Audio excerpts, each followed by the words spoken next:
राज्याच्या ग्रामविकास विभागांतर्गत राबवण्यात येणाऱ्या विविध घरकुल योजनांमध्ये गेल्या 10 वर्षापासून कार्यरत असलेल्या कंत्राटी कर्मचाऱ्यांनी आपल्या न्याय्य मागण्यांसाठी शासनाकडे धाव घेतली आहे।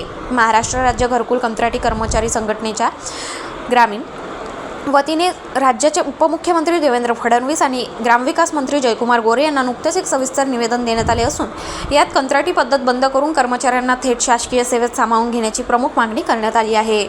सर्वांसाठी घरे या केंद्र आणि राज्य शासनाच्या महत्त्वाकांक्षी योजनेची अंमलबजावणी करण्यात हे कर्मचारी महत्त्वाची भूमिका बजावत आहेत। सद्यस्थितीत महाराष्ट्रात घरकुलांचे मोठे उद्दिष्ट असून ते पूर्ण करण्यासाठी विभागीय प्रोग्रॅमर, जिल्हा प्रोग्रॅमर आणि तालुका स्तरावरील संगणक परिचालक रात्रंदिवस मेहनत घेत आहेत।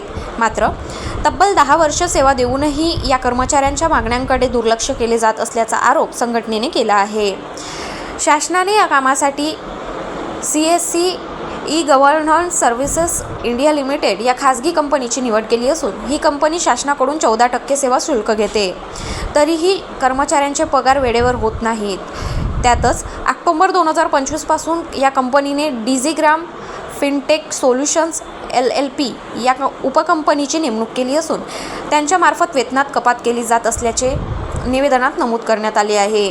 खाजगी कंपनींकडून कर्मचाऱ्यांना त्रास दिला जात असून आवाज उठवल्यास कामावरून काढून टाकण्याच्या धमक्या दिल्या जात आहेत। काही कर्मचाऱ्यांचा कामावर असताना मृत्यू होऊनही कंपनीकडून कोणतीही मदत मिळाली नसल्याची खंत संघटनेने व्यक्त केली आहे। त्यामुळे शासनाने खाजगी कंपनीसोबतचा करार त्वरित रद्द करून कर्मचाऱ्यांची नियुक्ती थेट ग्रामविकास विभाग किंवा जिल्हा परिषदेमार्फत करावी, जेणेकरून शासनाचा 14% अतिरिक्त खर्च वाचेल आणि कर्मचाऱ्यांना न्याय मिळेल, अशी मागणी करण्यात आली आहे।